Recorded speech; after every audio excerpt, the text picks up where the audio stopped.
Hey guys, that was bits and parts of my graduation ceremony. As you could see, it was short but it was sweet. I was really emotional throughout the time, and it felt really great after 4 years coming to that moment. But I also wanted to do the graduation speech, and sadly I wasn't selected as the person who gives the speech. But due to the power of the internet and my camera, I can do the speech on my own through my page. So here's my graduation speech after 4 years at Attribution Asia Pacific University as the class of fall 2019. So let's start the speech.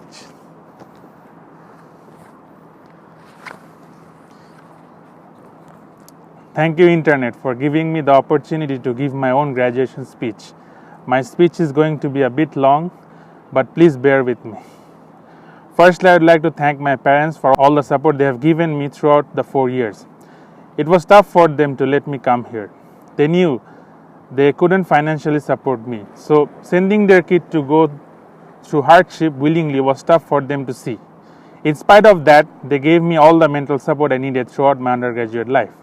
Secondly, I would like to thank my seniors, juniors, and all the people I have met throughout my 4 years. A lot of you have been a big part of my journey. You know who you are. Thank you so much for being there with me. When I didn't have my parents here, you guys were the ones who I could lean on and take support. My 4 years at APU has taught me a lot of things, just like any other undergraduate student. But I want to focus on 4 key things that I take away from these 4 years. Taking responsibility was what I learned from my first year. After living in the dorm for 1 semester, I moved out to my own apartment with my friend Roy. I thought life would be all settled. When I started my second semester, I got into a new house, I got a part-time job, and I was getting settled. But that wasn't the case. At the beginning of the semester, there was an earthquake. Due to that earthquake, I had to change my house and change my part-time job. And doing that during the semester, attending classes, was a huge thing for me. But one thing I learned during that phase was, although the earthquake wasn't my fault, it was my responsibility to move forward and progress. It was time for me to take responsibility.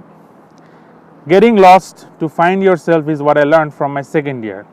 My second year of university is when I did most activities on and off campus. I did all this while balancing 20 hours of part-time job and studies. This was the time when I did almost everything and still had my best GPA. I also moved to a new house and found my love for making videos. But at the very beginning of this year, I did feel lost. I didn't know where I was going. I didn't know what I wanted to do. But that feeling of being lost helped me discover myself. At that time, I thought being lost was a bad thing, but I now understand that being lost is what helped me discover myself and my interests. Patience always pays is what I learned from my third year.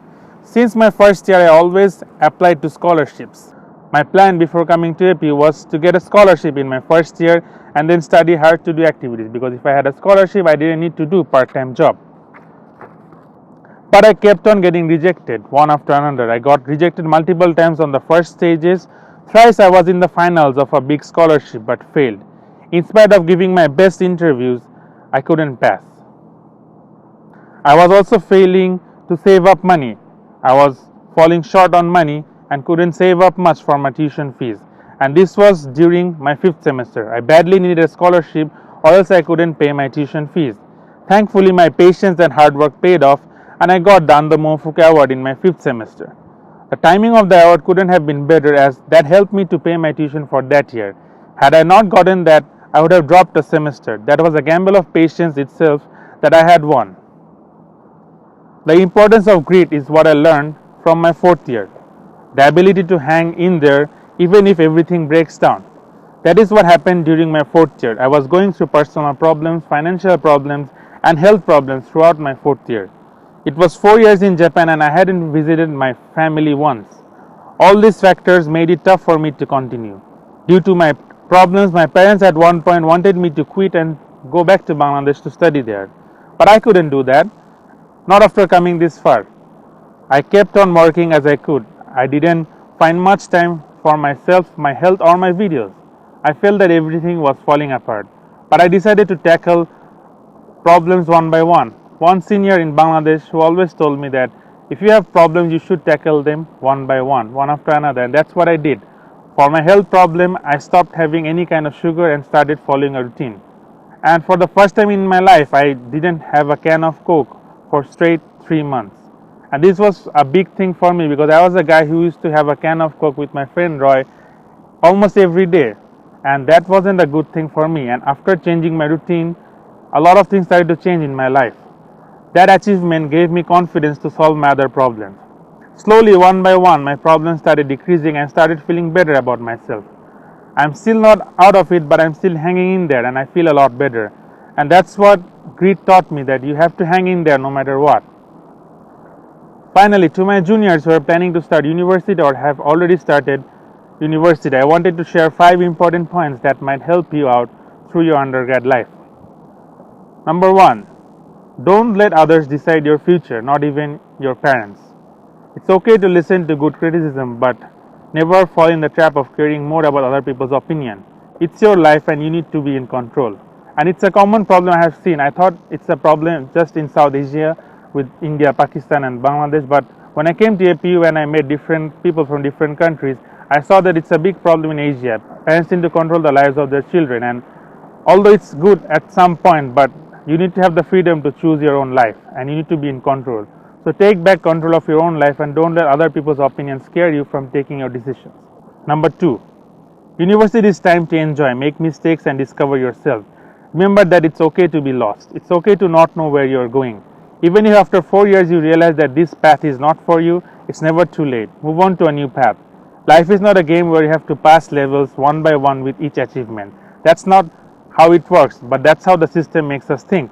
You pass school, you pass university, you get a job, you get married and get settled. But I still don't know what getting settled means. And don't fall into this trap, because life is a constant journey of discovery and everyone follows their own timeline. Number 3, use your time the best way you can. This is one asset that is global. Any human being has one asset that is common to them all, that is time. This is a worldwide asset.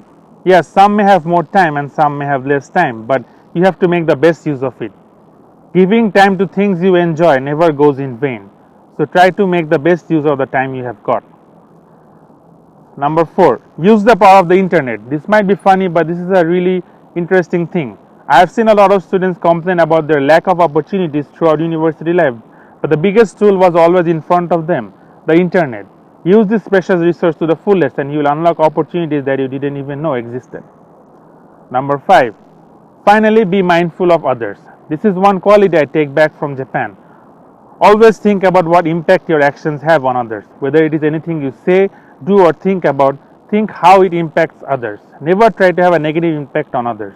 This one thought process will help you have a better approach to your life, society and the environment. Growing up, I used to listen to Harvard commencement speeches by famous people. One speech I used to watch on repeat was the one by Steve Jobs. I always dreamt of being there once just like him and give my own speech.